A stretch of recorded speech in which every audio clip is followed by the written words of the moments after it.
大家好，我是严哥，福建龙岩客家人，目前正在一个人一辆自行车冬季重装骑行328川藏线。昨天刮了一整天的大风啊，把我帐篷都吹坏了。现在帐篷的龙骨已经断掉了，本来它最后剩下这么一节的龙骨，现在已经断掉了，彻底的没有用了。现在这个帐篷已经塌掉了。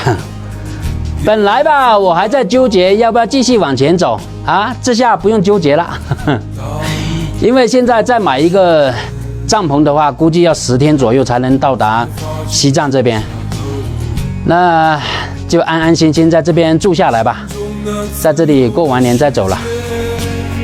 最近啊，评论区出现很多说严哥好吃懒做的，不务正业，逃避现实的。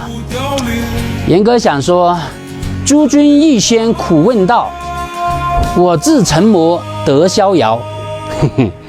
你们在城市里面当牛马，严哥在西藏这边当牛马，牛马们多担待啊。